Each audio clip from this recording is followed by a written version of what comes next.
Hi hello வணக்கம் and welcome. இது நம்ம சேனல், நம்ம பேசுவோம்.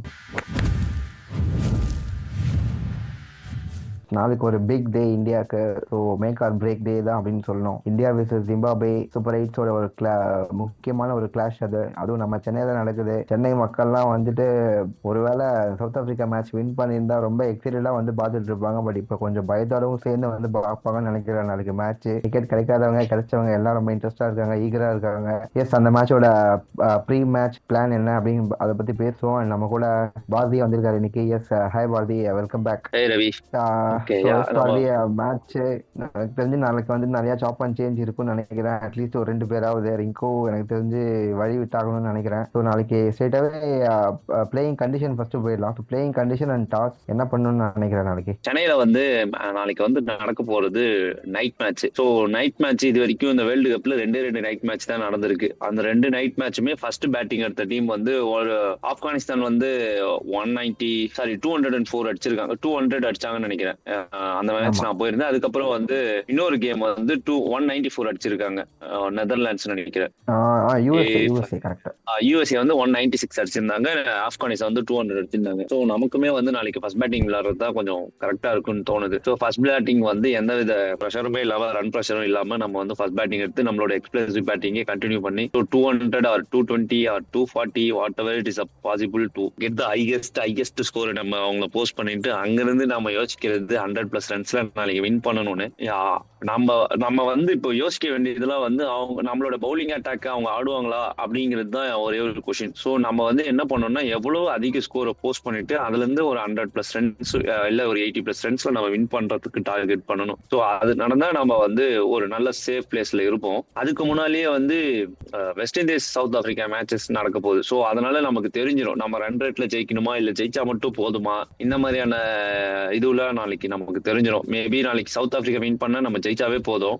இல்ல வெஸ்ட் இண்டீஸ் தான் வின் பண்றாங்க அப்படின்னா வெஸ்ட் இண்டீஸ் எவ்வளவு ரன்ல வின் பண்றாங்கன்றது பார்க்கணும். அது ஒரு க்ளோஸ் கேமா இருந்துச்சுன்னா அதுவுமே வந்து பெரிய நெகட்டிவா சவுத் ஆப்பிரிக்காவுக்கு இருக்காது. இன்கேஸ் அவங்களும் வந்து ஒரு 40 ஆர் 60 ரன்ஸ்ல வந்து கம்ஃபர்டபுளா சவுத் ஆப்பிரிக்காவை வெஸ்ட் இண்டீஸ் வின் பண்றாங்கன்னா அவங்களோட ரன் ரேட் ஆப்வியஸா டவுன் ஆயிடும். நியர்லி வந்து 0 கிட்ட வந்துரும், 1 கிட்ட வந்துரும். நம்ம இவங்கள சேஸ் பண்றதை பொறுத்து ஸோ நம்மளோட ரன் ரேட் வந்து நல்லா டெவலப் ஆகி நியர்பை வந்துரும். ஸோ அந்த மாதிரி அது வந்து ரொம்ப மைனர் சான்சஸ் தான். ஸோ அதுவுமே ஒரு பாசிபிலிட்டிஸ் இருக்கு. ஸோ இதெல்லாம் பேஸ் பண்ணி பார்க்கும்போது இந்தியா நிறைய ரன் அடிக்கணும், அதுக்கு ஃபர்ஸ்ட் பேட்டிங் எடுக்கணும். லைக் வைஸ் ஜிம்பாப்வே, ஸோ அவங்களும் நிறைய ரன் அடிக்கணும், அவங்க ஃபர்ஸ்ட் பேட்டிங் பண்ணணும். ஸோ டாஸ் வின் பண்ற டீம் ஃபர்ஸ்ட் பேட்டிங். ஸோ கரெக்டாக தான் சொன்னேன். நானும் அதான் நினைச்சேன். ஆக்சுவலாக இந்தியா ஃபர்ஸ்ட் பேட்டிங் பண்ணி நல்லா வின் பண்ணியிருக்காங்க இது வரைக்கும். அந்த சவுத் ஆப்பிரிக்கா மேட்ச் தவிர சேசிங் பெருசாக ஒர்க் அவுட் ஆகல. மேபி நம்ம மைனஸ் விராட் கோலி இருக்கிறது ஒரு பெரிய ரீசனா இருக்கும்னு நினைக்கிறேன். அண்ட் விராட் கோலி மாதிரி திலக்கோ இல்லை சூர்யாவோ ஸ்டெப் அப் பண்ணி சேஸ் எடுத்துட்டு போனால் பரவாயில்ல. பட் இந்த சுச்சுவேஷன்ல அவங்க வந்துட்டு ரிஸ்க் எடுக்காம பேட்டிங் ஃபர்ஸ்ட் பண்ணி நீ சொன்ன மாதிரி 200+ போட்டு ரெஸ்ட்ரிக்ட் பண்றதா நல்ல விஷயம். எனக்கு தெரிஞ்ச அந்த ரன் ரேட்டை பார்க்காம ஃபர்ஸ்ட் அவங்க வின் மார்க் வந்து வாங்கணும்னு நான் நினைக்கிறேன். I hope. எனக்கு வெஸ்ட் இண்டீஸ் ரொம்ப பிடிச்ச டீம். பட் நாளைக்கு எல்லாரும் வேண்டுற மாதிரி தான் நானும் வேண்டுறேன். வெஸ்ட் இண்டீஸ் தோத்தா நல்லா இருக்கும். சவுத் ஆப்பிரிக்கா வின் பண்ணிட்டா அந்த பிரச்சனையே இல்லை. ஜஸ்ட் இவங்க வின் பண்ணா போதும் தான் நினைப்பாங்க. இல்ல அதுக்காக தான் நான் இந்த பாசிபிலிட்டிஸ் ரொம்ப பர்சன்டேஜ் வந்து லெஸ்ஸா இருந்தாலும் இந்த பாசிபிலிட்டிஸோட வந்தேன். வெஸ்ட் இண்டீஸ் கம்ஃபர்டபுளா சவுத் ஆப்பிரிக்கா வின் பண்ணி அவங்க ரன் ரேட்டை ரெடியூஸ் பண்ணி நம்ம வந்து சவுத் ஆப்பிரிக்காக்கு கிட்ட போற மாதிரியான ரன் ரேட்ல வின் பண்ணி அண்ட் தென் அதர் மேட்ச் இருக்கும் இல்லையா, west Indies match, west Indies India match இருக்குல்ல, அந்த மேட்ச்ல நாம வெஸ்ட் இண்டீஸ் வின் பண்ணி west Indies qualify and then நாம சவுத் ஆப்பிரிக்காக்கு மேல போய் சவுத் குவாலிஃபை ஆகிற மாதிரி யோசிச்சேன். இது எல்லாமே திங்க் மட்டும் தான் பண்ண முடியும். அது மட்டும் இல்லாம சவுத் ஆப்பிரிக்காவுக்கும் ஜிம்பாப்வே கூட ஒரு மேட்ச் இருக்கு. ஆமா, அது ஒண்ணு. அவனும் ரன் ரேட் பேஸ் பண்ணி அடிக்க வாய்ப்பு இருக்கு. இது எல்லாமே அங்க வந்து சவுத் ஆப்பிரிக்காவை வந்து ஜிம்பாப்வே ஜெயிக்க வேண்டியது இருக்கும். அது நடக்குமானா நடக்காது. அதுதான் எல்லாரோட பிரேயர்ஸ் வெஸ்ட் இண்டீஸ்.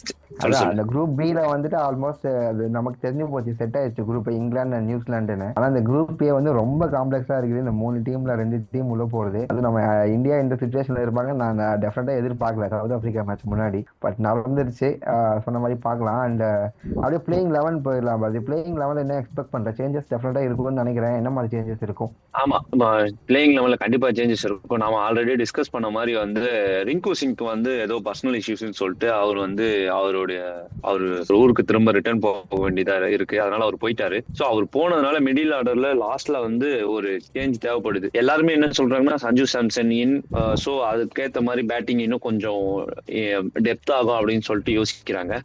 நானுமே அதுக்கான பாசிபிலிட்டிஸ் இருக்கிறதா தான் நினைக்கிறேன். திடீர்னு எல்லாருமே திங்க் பண்றது என்னன்னா சஞ்சு சாம்சன் அண்ட் தென் அபிஷேக் சர்மா ஓப்பனிங்ல இறங்குவாங்க. அண்ட் தென் இஷான் கிஷன் நம்ம ஏற்கனவே சவுத் ஆப்பிரிக்கா சீரீஸ்ல பார்த்த மாதிரி ஒன் டவுன்ல வருவாரு. And then Tilak Varma and then Suryakumar Yadav vice versa அவங்க மாதிரி இறங்குவாங்க. அதுக்கப்புறம் டூபே, ஹார்திக் பாண்டியா, அக்ஷர் பட்டேல் இன்னைக்கு வருவார்னு நினைக்கிறேன். இவருக்கு பதிலா வாஷிங்டன் சுந்தருக்கு பதிலா அக்ஷர் பட்டேல் அண்ட் தென் வந்து Harshdeep Singh, CV Arun and then வந்து பும்ரா. சோ இதுதான் பேட்டிங் லைன் அப்பா இருக்கும்னு எல்லாருமே பண்றாங்க. இன் கேஸ் நம்ம கம்பீர் ஜிஜி மாமா வந்து ஒரு குண்டை தூக்கி போட்டுட்டு நீ இனிமே உள்ள கிடையாதுடா சஞ்சு அப்படின்னு முடிவு பண்ணிட்டாருன்னா அபிஷேக் சர்மா, இஷான் கிஷன் ஓப்பன், அதே batting line up. Axar Patel யாருக்கு பதில் உள்ள வருவாரு? நம்ம ஏற்கனவே ஒரு லாஸ்ட் மேட்சுக்கு நம்ம கேட்ட லெவன்ஸோட அவர் வந்து ரிங்கு சிங்க்கு பதில Axar Patel and Washington Sundar also in அப்படின்னு முடிவு பண்ணிட்டாருன்னு வச்சுக்கோ. அங்கேயுமே வந்து ஒரு ட்விஸ்ட் இருக்கு. இந்த மாதிரி ட்விஸ்டோட வர வாய்ப்பு இருக்கு. பட் எனக்கு தெரிஞ்சு அவங்க அதை பண்ணக்கூடாது. ஏன் நான் பண்ணக்கூடாதுன்னு சொல்றேன்னா, இந்த வேர்ல்டு கப்லயே நமக்கு தெரியும் சென்னை தான் வந்து ஸ்பின்னிங் ட்ராக்னு. ஆனா இந்த வேர்ல்டு கப்லயே செகண்ட் ஒஸ்ட் ஸ்பின்னிங் ட்ராக் எதுன்னு பார்த்தோம்னா சென்னை தான். பவுலிங் ஆவரேஜும் சென்னை தான். ஸோ ஒஸ்ட்ல சென்னை லிஸ்ட் இருக்கிறதே வந்து இந்தியாவுக்கு வந்து இப்போ ஒரு ஹாப்பி மூமெண்ட் தான் வச்சுக்கேன். ஸோ அதிக ரன் அவங்க போலாம். ஸ்பின்னே ஆகாத பிச்சர் இத்தனை ஸ்பின்னர் தேவையே கிடையாது. ஸோ அவங்க வந்து ஆபியஸா வந்து அதுக்கு பதில் சஞ்சு சாம்சனை விளையாட வைக்கலாம்னு தோணுது. அண்ட் தென் சஞ்சு சாம்சன் உள்ள வந்தாருன்னா அந்த இடத்துல யார் விளையாடுவாங்கன்னு சொல்லிட்டு ஒரு வந்து ஓப்பனிங் தான் சஞ்சு விளையாடுவாரா இல்ல சஞ்சு சாம்சன் மிடில் ஆர்டர்ல யூஸ் பண்ணுவாங்க. ஏன்னா ஏற்கனவே சஞ்சு சாம்சன் மிடில் ஆர்டர்ல யூஸ் பண்ணிருக்காங்க. பட் சஞ்சு சாம்சன் மிடில் ஆர்டர்ல யூஸ் பண்றது எந்த விதத்துல எஃபிஷியன்சியா இருக்கும்னு எனக்கு தெரியாது. பட் நாம என்ன பண்ணோம், எப்படி யோசிக்கிறோம், நம்ம டீமா யோசிக்கும் போது அபிஷேக் சர்மாவும் இஷான் கிஷனுக்கும் நல்ல செட் ஆயிடுச்சு. இப்ப அவங்களே இறக்குறது தான் டீமுக்கு நல்லதுன்னு தோணுது. இப்ப நம்ம சஞ்சு சாம்சன் வந்தோடனே அதுக்கேற்ற மாதிரி லெவன்ஸ் மாத்தோம்னா டீம்ல இருக்க ஒவ்வொரு பேட்டிங்க்கும் ஒவ்வொரு பொசிஷன் மாறும். அங்கதான் இப்போ சஞ்சு சாம்சன் ஓப்பனிங் இறங்குறாருன்னு வச்சுப்போம். இஷான் கிஷன் நம்பர் 3 ஓகே தானே? அவர் வந்து நம்பர் 3 ஆடி இருக்காரு. அவங்க ஸ்டேட் டீம்லயும் லோயர் டவுன் ஆடி இருக்காரு. சோ அதே இம்பாக்ட் சவுத் ஆப்பிரிக்கா சீரீஸ்லயுமே நம்பர் 3 நல்லா ஆடி கொடுத்திருக்காரு. ஆபிஸா அது மட்டும் இல்லாம எப்படியும் ஃபர்ஸ்ட் 2 ஓவருக்குள்ள யாரோ ஒருத்தர் அவுட் ஆகுதா போறாங்க. அது மோரர்லெஸ் ஓப்பனிங் கணக்கு தான் வருது. ஏன்னா இவ்வளவு அந்த சவுத் ஆப்பிரிக்கா சீரீஸ்ல இருந்து நம்ம அப்படிதான் ஆடிட்டு இருக்கோம். பட் நான் என்ன எதிர்பார்க்கறேன்னா விக்கெட் போட்டோம். லாஸ்ட் மேட்ச் சஞ்சு சாம்சன் 8 பால் 9 பாலுக்கு 28 ரன்ஸ் அடிச்சாரு. Impactful knock. லாஸ்ட் டைம் அவருக்கு வேர்ல்டு கப்ல நடந்த யார் கூடன்னு எனக்கு சரியா ஞாபகம் இல்லை. யார் கூடாது? நெதர்லாந்து. ஆமா, அவங்க கூட ஆப்போசிட் யாரா இருக்கட்டும் அது பிரச்சனை இல்லை. பட் அந்த 10 balls 30 ரன்ஸ்ங்கிறது ஒரு இம்பாக்ட்ஃபுல் நாக். நீ வந்து அந்த ரன்ஸ் அடிக்கிறதே வந்து பெஸ்ட்னு தான் நான் ஃபீல் பண்ணுவேன். சோ அதை வந்து திரும்பவும் சஞ்சு சாம்சன் பண்ணாலே நல்லா இருக்கும். இன்னொரு டாக்டிக்கலா நான் என்ன பாக்குறேன், இப்போ அபிஷேக் சர்மா வந்த உடனே ஆஃப் ஸ்பின்னரோட வராங்க. கரெக்டா? ஒரு சிங்கிள் போயிட்டு இந்த side right hander Sanju Samson strike எடுத்து எக்ஸ்ப்ளோசிவா போலாம். ரெண்டு பக்கமும் லெஃப்ட் ஹேண்டரா இருந்ததுன்னு ஒரு ஆஃப் ஸ்பின்னருக்கு வந்து சிங்கிள் போனாலும் இன்னொரு அட்வான்டேஜ் இன்னொரு லெஃப்ட் ஹேண்டர் எடுக்கிறது. லாஸ்ட் டைம் அதுதானே நடந்துச்சு. அபிஷேக் சர்மாக்காக மார்கன் வந்து கடைசியில் இஷான் கிஷன் விக்கெட் எடுத்துட்டு போனது. இந்த தடவை அதுக்கு பதில் லெஃப்ட் அண்ட் ரைட்டோட இறங்கினாங்கன்னா ஒரு சிங்கிள் எடுத்துட்டு போயிட்டாருன்னா இந்த பக்கம் வந்து இவர் வந்து அந்த ரன் வந்து அவரு வந்து ஹிட் பண்ண பாப்பாரு. சோ இது வந்து ஒரு டாக்டிக்கல் அட்வான்டேஜாவுமே நான் பாக்குறேன் யாரு சஞ்சு சாம்சன் ஓபன் பண்றது. சோ அவங்களும் அதை திங்க் பண்ணிட்டு தான் வருவாங்கன்னு நான் நினைக்கிறேன். ஸோ யா நல்ல ஒரு மூவ் தான். ஆக்சுவலாக சொன்ன மாதிரி அந்த லெஃப்ட் ரைட் காம்பினேஷன் இருக்கும்போது எப்பவுமே கொஞ்சம் பவுலர்ஸ் வந்து நிறைய யோசிக்க வேண்டியதாக இருக்கும். ஸோ நீங்கள் நல்ல பாயிண்ட் ஒரு சொன்னேன். அண்ட் அப்படியே அபிஷேக் சர்மாவோட கேஸில் திரும்பவும் வர நம்ம ஆல்ரெடி பேசியிருக்கோம். அவர் வந்து நடுவில் அந்த டெக் அவுட்லாம் கண்டினியூஸாக டெக் அவுட் ஆகிட்டு திரும்ப போன மேட்ச் வந்து ஃபர்ஸ்ட் பவுண்டரி அடிச்சு தான் ஸ்டார்ட் பண்ணாரு. அங்கே தான் எனக்கு நம்ம வீரேந்தர் சேவாக் நம்ம பார்த்துருக்கோம் இதுக்கு முன்னாடி. அவர் வந்துட்டு வந்தாருன்னா இதே மாதிரி நிறைய மேட்சஸ் பவுண்டரியில் ஸ்டார்ட் பண்ணியிருக்காரு. அந்த 2011 வேர்ல்ட் கப்லையும் அதான் நிறைய மேட்ச் பண்ணாரு. ஆனால் ஒரு சில மேட்சஸ் தான் அந்த மாதிரி பண்ணுவார். முக்கியமான மேட்சஸ் இல்ல ஒரு ஹை பிரஷர் கேம்ல வந்துட்டு சென்சிபிளா ஆடுவாரு. அந்த கேமை எப்படி அப்ரோச் பண்ணணுமோ எந்த இடத்துல அப்ரோச் பண்ணணுமோ அந்த மாதிரி ஆடி நான் பார்த்திருக்கேன். அபிஷேக் சர்மா இப்ப ஓகேவா இருந்தாலும் அவரோட ஃபியூச்சரிஸ்டிக்கா பார்க்கும்போது அவர் பர்மனண்டா இந்தியன் T20 செட்டப்ல இருக்க மாதிரி தான் இருக்கு. அவர் எப்பவுமே அப்ப இதே அப்ரோச் தான் எடுப்பாருன்னு நினைக்கிறேன். ஃபர்ஸ்ட் பால் பவுண்டரியில 6 இல்ல கேமுக்கு ஏற்ற மாதிரி கொஞ்சம் மாத்தலாமா? இப்போ நீ ஃபர்ஸ்ட் பால் லாஸ்ட் டைம் வந்து ஃபர்ஸ்ட் பால் ஒரு 4 அடிச்சாரு சொன்னோம். அது வந்து ஹிட் மீ பால் தான். அவுட் சைட் ஆஃப்ல நல்லா வித்து கொடுத்து போட்டாங்க. அது ஒண்ணுமே பண்ண தேவையில்ல. பாயிண்ட்டுக்கு நடுவுல இருக்க கேப்ல பிளேஸ் பண்ணா போதும். அதுதான் பண்ணாரு. அதுல ஹை ரிஸ்கியா அந்த 4ல நான் எதுவும் பார்க்கல. அதுக்கப்புறமா அவரோட இன்னிங்ஸ் வந்து கொஞ்சம் அப் அண்ட் டவுனா ஸ்லோவா தான் இருந்தது. பட் அப்பவுமே விக்கெட் வந்து அவர் த்ரோ பண்ணிட்டு தான் போன மாதிரி இருந்தது. சோ அவர் வந்து அடிக்க போய் தான் அவுட் ஆனாரு. சோ அங்கதான் வந்து அவர் வந்து மிஸ்ஜட்ஜ் பண்றாரு. அவர் வந்து பாலை செலக்ட் பண்ணணும். செலக்ட் பண்ணி தான் ஹிட் பண்ணணும். அவருக்கு வந்து இதுதான் பிளானுங்கிறது ஆப்போனண்ட்டுக்கு வெளியில மேட்ச் பார்க்குற நமக்கே தெரியுது. இப்போ நம்ம லாஸ்ட் டைம் நம்ம ப்ரெடிக்ட் பண்ண மாதிரி மார்க்கம் தான், நாம மட்டும் இல்ல, இந்தியா ஃபுல்லா வேர்ல்டு ஃபுல்லாவே கிரிக்கெட் பார்க்குற எல்லாருமே ப்ரெடிக்ட் பண்ணாங்க மார்க்கம் தான் வந்து ஃபர்ஸ்ட் பாலிங் ஃபர்ஸ்ட் ஓவர் போட போறாரு. நாளைக்கும் நமக்கு தெரியும் இவர் உள்ள இருந்தாருன்னா கண்டிப்பா சிக்கந்தர் ராசா தான் வந்து பவுலிங் போட போறாரு. Question paper already out. இப்போ நம்ம அதுக்கு ப்ரிப்பேர் பண்ண வேண்டியது ரொம்ப சிம்பிள். நம்ம அதை ப்ரிப்பேர் பண்ணிட்டு வந்தாலே போதும். ஸோ நான் திரும்பவும் சொல்றது அதுதான். இப்போ இவங்க இதுதான் பண்றாருன்னா அவர் ஆபீஸா ஃபர்ஸ்ட் பால் சிங்கிள் எடுத்துட்டு போயிடலாம். ஃபர்ஸ்ட் பால் சிங்கிள் நான் எனக்கு கேட்டா சிங்கிள்ஸ் ஃபர்ஸ்ட் ஓவருக்கு 5 ரன் கூட வரட்டும், ஃபர்ஸ்ட் ஓவர் விக்கெட் விடாதீங்க இந்தியா. இது வரைக்கும் நடந்த எல்லா மேட்ச்லயுமே ஃபர்ஸ்ட் ஓவர் விக்கெட் விட்டோம். நெதர்லாந்து மேட்ச் தவிர. அந்த மேட்ச்ல தான் சஞ்சு சாம்சன் வந்து இறங்கினாரு. ஒரு தேர்ட் ஆர் ஃபோர்த் ஓவர்ல நம்ம விக்கெட் விட்டோம். அதனால ஃபர்ஸ்ட் ஓவர்ல விக்கெட் விடாதீங்க. ஃபர்ஸ்ட் ஓவர்ல விக்கெட் விடாம நீங்க அதுக்கப்புறம் செகண்ட் ஓவர் தேர்ட் ஓவர் நீங்க எக்ஸ்ப்ளோசிவா போனீங்கன்னா நல்லா இருக்கும். அது பார்க்க நல்லா இருக்கும். ஸோ நம்ம நிறைய இந்தியாவோட 11s பத்தி டிஸ்கஸ் பண்ணிட்டோம். உனக்கு ஏதாவது சேஞ்சஸ் இருக்கா இந்தியாவோட 11ஸ்ல? இல்ல நான் சொன்னது ஓகே தானே? இல்ல நீ சொன்னா அதே சேஞ்ச் தான். அக்ஷர் பட்டேல் கண்டிப்பா கொண்டு வந்தாகணும். போன மேட்ச் எதிர்பார்த்து இந்த மேட்ச் கண்டிப்பா அவர் வந்துருவாரு. எனக்கு வாஷிங்டன் சுந்தரும் சேர்ந்து கண்டினியூ பண்ணுவாங்கன்னு தான் நான் நினைக்கிறேன். அப்படி பண்ணா ஒன் ஆஃப் திலக் வர்மா மேலதான் கை வைக்கிற மாதிரி இருக்கும். ஆனா என்ன, நான் பிராக்டிஸ் செஷன்ல பார்த்தோம்னா லாங் பேட்டிங் ஆடி இருக்காரு அகைன்ஸ்ட் ஸ்பின்னு. நான் அதுதான் ஆக்சுவலா ஒரு சார்ட் ஒன்று நம்ம இதுக்கு மாதிரி ப்ரிப்பேர் பண்ணியிருந்ததை எடுத்துட்டு வரேன். ஸோ அதை நீ பார்த்தீங்கன்னா அந்த சார்ட்ல இந்தியாவோட அந்த ஸ்பின் அகைன்ஸ்ட் இந்த வேர்ல்ட் கப் அண்ட் இதுக்கு முன்னாடி ஆடினது பார்த்தோம்னா நம்ம அதுல லாஸ்ட் 2 இயர்ஸ்ல 159 ஸ்ட்ரைக் ரேட்ல ஆடி இருக்காங்க ஹோல் டீமே. ஆமா, இந்த வேர்ல்ட் கப்ல வந்து 120 தான் ஸ்ட்ரைக் ரேட். அதே மாதிரி ஆவரேஜ் வந்துட்டு 39 இருந்திருக்கு இதுக்கு முன்னாடி, இந்த வேர்ல்ட் கப் முன்னாடி வரைக்கும். அண்ட் இந்த வேர்ல்ட் கப்ல 17 average against spin. So and இந்த 2 பேர் முக்கியமா நம்ம மிடில் ஆர்டர்ல ஸ்கை அண்ட் திலக் வர்மா, அவங்களோட ஸ்ட்ரைக் ரேட் வந்துட்டு அகைன்ஸ்ட் ஸ்பின் இந்த வேர்ல்ட் கப்ல ஸ்கைக்கு வந்து 106 இருக்கு அண்ட் திலக் வர்மாக்கு 93 தான் இருக்கு. ஸோ அந்த அகைன்ஸ்ட் ஸ்பின் ஹிட்டிங் மற்ற டீமை கம்பேர் பண்ணும்போது நம்ம ரொம்ப டவுன்ல இருக்கோமா? அந்த ஒரு சார்ட்டை பத்தி, அந்த ஒரு ஸ்டார்ட்டை பத்தி நீ என்ன நினைக்கிற? எப்படி இதை அவங்க எப்படி உடைக்க போறாங்க? இது எப்படி உடைக்க போறாங்கன்றதை தாண்டி இது என்ன ரீசனா இருக்கும்னு நான் வந்து சொல்ல ட்ரை பண்றேன். ஆபீஸா வந்து ஸ்பின் போடும்போது நல்ல செட்டில் இருப்பார் அபிஷேக் சர்மா. ஸோ ஸ்பின்னர்ஸ் வந்தாலே அவர் வந்து நல்லா பிக் ஹிட் பண்ணி அவரு தான் நிறைய ஸ்பின்னர்ஸ் அகைன்ஸ்டா நல்லா ஹிட் பண்ணி வச்சிருந்தார் அவரு. And then Sanju Samson. So இவங்க எல்லாருமே வந்து ஸ்பின்னர்ஸ் போடும்போது நல்லாவே ஹிட் பண்ணியிருந்தாங்க. இப்போ என்னன்னா ஸ்பின்னர்ஸ் வந்த உடனே அவுட் ஆயிடுறாங்க. அவுட் ஆன உடனே கேமை ரீபில்ட் பண்ணணும், அந்த விக்கெட்டை வந்து நிறுத்தணும்ன்ற அந்த மைண்ட் செட்ல ஆடும்போது ஸ்ட்ரைக் ரேட் தானா குறைஞ்சிடுது. எனக்கு தெரிஞ்சு இப்போ இந்தியாவோட ஸ்ட்ரைக் ரேட்னு சொன்னேன் இல்லையா, ப்ரொஃபஷனல் டு அபிஷேக் சர்மாவோட ஸ்ட்ரைக் ரேட்டா இருக்கும். அபிஷேக் சர்மாவோட ஸ்ட்ரைக் ரேட் ஸ்பின்னுக்கு அதிகமா இருக்கும் போதெல்லாம் இந்தியாவோட ஸ்பின்னிங் ஸ்ட்ரைக் ரேட் அதிகமா இருந்திருக்கும். இப்போ அபிஷேக் சர்மா அடிக்கலன்னு உடனே நமக்கு வந்து ஸ்பின்ல வர இந்தியாவோட மொத்த spinning average against spin average வந்து ரெடியூஸ் ஆயிருக்கு. நான் அதை அப்படிதான் பாக்குறேன். ஸோ அபிஷேக் சர்மா கிளிக் ஆனா இது எல்லாமே பூஸ்ட் ஆயிடும். அபிஷேக் சர்மா மட்டுமே நம்பி நான் சொல்லல. இந்த மேட்ச் வந்து இன்கேஸ் சஞ்சு சாம்சன் உள்ள இருந்தாருன்னா he can hit. Sikandar Rasha ரொம்பலாம் பெருசா டர்ன் பண்ண மாட்டாரு. ஆல்சோ இப்போ ரொம்ப பெருசா டேர்னும் ஆகல. நான் மேட்சை லைவாவே போய் பார்த்தேன். ஆப்கானிஸ்தான் நமீபியா மேட்ச் நினைக்கிறேன், இல்ல Canada match, Afghanistan Canada match நான் போயிட்டு லைவா பார்த்தேன். ஸோ அங்கேயுமே நிறைய நமக்கு டேர்ன் கிடைக்கல. ஸோ வெயிட் பண்ணா நல்லா ஹிட் பண்ணலாம். எல்லாமே ஹிட் மீ பால்ஸ் தான். ஸோ அது வந்து நான் வந்து அட்வான்டேஜா தான் நான் பாக்குறேன். அட்வான்டேஜா பாக்குறதுல நான் அந்த ஸ்பின்னிங் ஆவரேஜ்க்கு சொல்ல வந்தது. ஓகே புரியுது. ஸோ எஸ், அதை அவங்க வந்து ரெக்டிஃபை பண்ணி நீ சொன்ன மாதிரி அபிஷேக் இல்லை இஷான்க்கு டாப் ஆர்டரில் கிளிக் ஆகணும், இல்லை சஞ்சு விளையாடுனா அவருக்கு கிளிக் ஆகனா இது சரியாகணும்னு நானும் நம்புறேன். அண்ட் அப்படியே வந்துட்டு இன்னொரு கொஸ்டின் என்னன்னா, அந்த ஆப்போனண்ட்ல வந்துட்டு ஜிம்பாப்வே ஸ்குவாட்ல வந்து பென் கரன் அப்படின்னு ஒரு பிளேயர் இருக்காரு. அவர் யாருன்னு நமக்கு தெரியும். யாருன்னா டாம் கரனுக்கு தம்பி, டாம் கரனுக்கு அண்ணன். அவரு வந்து ஸ்குவாட்ல இருந்தாரு. நான் இப்பதான் ஸ்குவாட் ஃபுல்லா பார்த்தேன். அவருக்கு வந்துட்டு T20 அவ்வளவு விளையாடினது இல்லை. பட் ஒன் டே அண்ட் டெஸ்ட்ல வந்து நல்ல ஆவரேஜ் வச்சிருக்காரு, செஞ்சுரியில அடிச்சிருக்காரு. ஏன் அவரு ட்ரை பண்ணல? இந்த இவ்வளவு சூப்பர் ஹிட்ஸ் வந்துட்டாங்க, நல்ல பிளேயரா இருக்காரு. அவர் ட்ரை பண்ணிருக்கலாம்ல ஏதாச்சும் ஒரு ஆர்டர்ல, ஓப்பனிங்ல இல்ல டாப் ஆர்டர்ல. மேபி ஃபோர்த் டவுன் அந்த எண்ட்ல ட்ரை பண்ணிருக்கலாம். பட் அவங்க ஆல்ரெடி விளையாடின அந்த காம்பினேஷன்ஸ்லயே வந்திருப்பாங்கன்னு நான் நினைக்கிறேன். ஸோ அதை ட்ரெஸ் பண்ணி தான் வந்திருக்காங்க. அவர் 15ல இருக்காரு, பட் பிளேயிங் லெவன்ல வரதுக்கு இடம் இல்லைன்னு நினைக்கிறேன். ஸோ ஜிம்பாப்வேயோட மொத்த டீம் 11s பத்தி எனக்கு அவ்வளவா தெரியல. பட் பென் கரனோட எக்ஸ்பீரியன்ஸ் அகைன்ஸ்ட் அவர் வந்து நிறைய இங்கிலாந்துக்கு கூட விளையாடுனதுனால இங்கிலாந்தோட அந்த எக்ஸ்பீரியன்ஸை கொண்டு வரதுக்கு ஸ்லைட் சான்சஸ் இருக்குதான். தெரியல ஏன் அவங்க யூஸ் பண்ணலன்னு தெரியல. அவர் வந்து அவர் medium pace bowler, but batting all round இருக்கு. பட் அவங்க கிட்ட ஆல்ரெடி 2 எக்ஸ்ட்ராடினரி ஃபாஸ்ட் பவுலிங் இருக்கு. ஸோ அது இல்லாம அதுதான் அந்த மசகடா தானே அவரு Muzarabani and Muzarabani and Ngarava அவருமே அந்த 2 பேருமே வந்து எக்ஸ்ட்ரானரி ஃபாஸ்ட் பவுலிங் இருக்கு.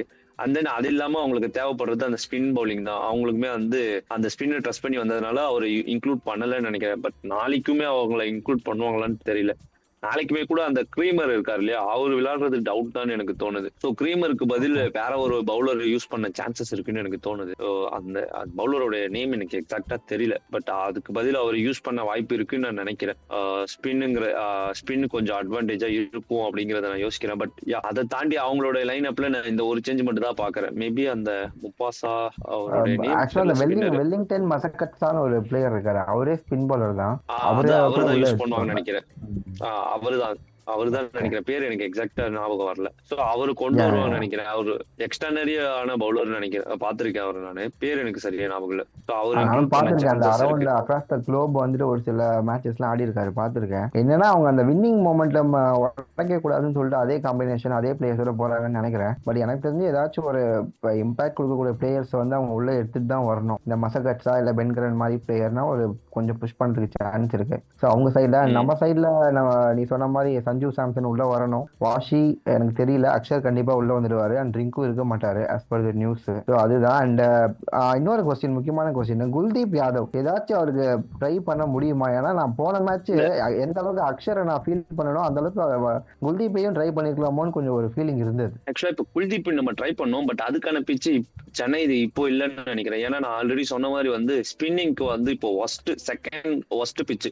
இப்போ நம்ம 8 பிச்சஸ்ல விளையாடி இருக்கோம் இந்தியாவில். அந்த 8 பிச்சஸ்ல இது செகண்ட் ஒஸ்ட் பிச்சா இருக்கு ஸ்பின்னிங்க்கும் இல்ல இதுக்கும். ஸோ நல்ல ஸ்பின் பவுலிங் போட்டாலே பேட்ஸ்மேன்ஸ் வந்து ரன் ஹிட் பண்ண ரெடியா இருக்கிற அளவுக்கு பிச் வந்து இருக்குன்றதுனால எனக்கு தெரிஞ்சு வந்து இந்த பிச் வந்து அவர் விளையாட சான்ஸ் இல்லைன்னு தான் நான் நினைக்கிறேன். ஓகே, நல்ல பவுலர் சொன்ன மாதிரி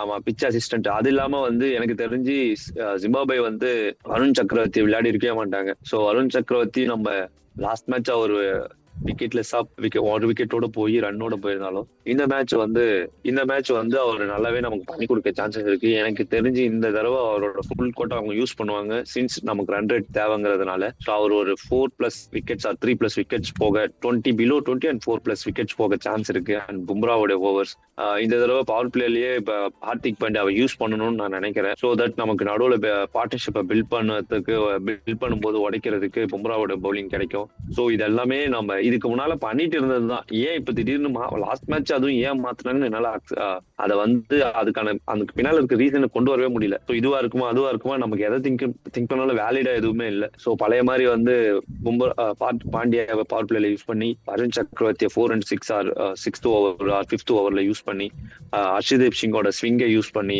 3 பவுலிங் சேஞ்சஸோட பவர் பிளே இருக்கும்னு நினைக்கிறேன். மேபி 6th ஓவர் வந்து இவர் பும்ரா போட சான்சஸ் இருக்கும். ஸோ இந்த மாதிரியான பவுலிங் சேஞ்சஸ் நான் எக்ஸ்பெக்ட் பண்றேன். ஓகே, ஸோ கரெக்டாக சொன்னேன்.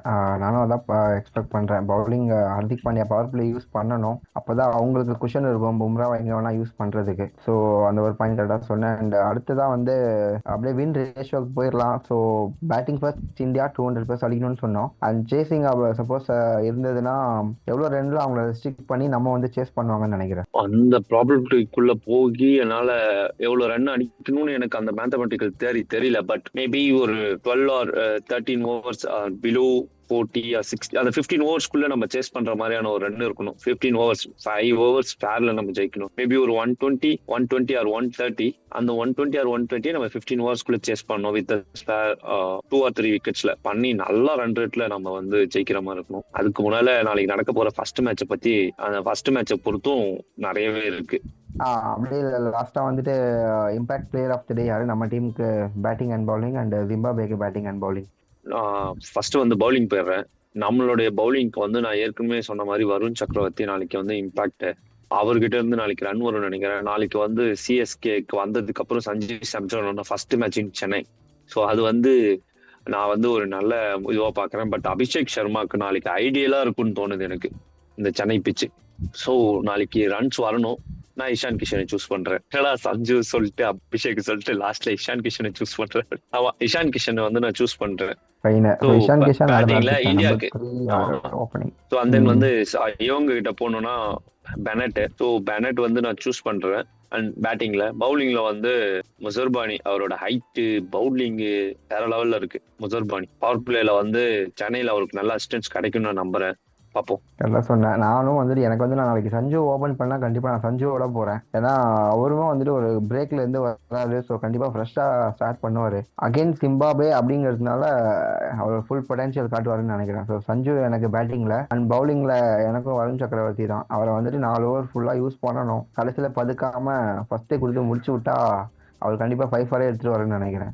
அண்ட் அவங்க டீம்ல எனக்கு பேட்டிங் அண்ட் பவுலிங் ரெண்டுத்துக்குமே ராசா ஒருத்தர் தான். வேற யார் மேலேயும் நம்பிக்கை வரல. அந்த அளவுக்கு ஆடுவாங்க, பட் அந்த அளவுக்கு இம்பாக்ட்ஃபுல் கொடுக்க முடியுமானா ராசா மட்டும்தான்.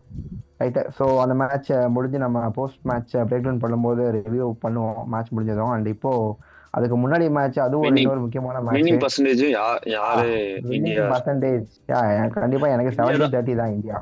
70-30 கிடையாது, இந்தியா தான் ஃபேவரட்ஸ். அண்ட் தென் இது வரைக்கும் நடந்த இன்டர்நேஷனல் T20 இன்டர்நேஷனல்ல 13 டைம்ஸ்ல 10 டைம்ஸ்க்கு மேல வந்து இந்தியா ஜெயிச்சிருக்காங்க ஜிம்பாப்வே. அந்த 3 டைம்ஸ் தோத்தாங்கன்னு என்னால எனக்கு ஞாபகமே இல்ல. தோத்துருக்குமா இல்ல லாஸ்ட் ரிசல்ட்ல போச்சான்னு. இல்ல அது மேபி அப்ப இருந்த கன் ஜிம்பாப்வேயா இருக்கும்னு நினைக்கிறேன். அந்த ஆண்டி ஃபிளவர்ல இருந்தப்ப யாரு பார்க்கலாம். Okay, so thanks for the analysis. டீடைலா பேசியிருக்கோம், பார்க்கலாம்.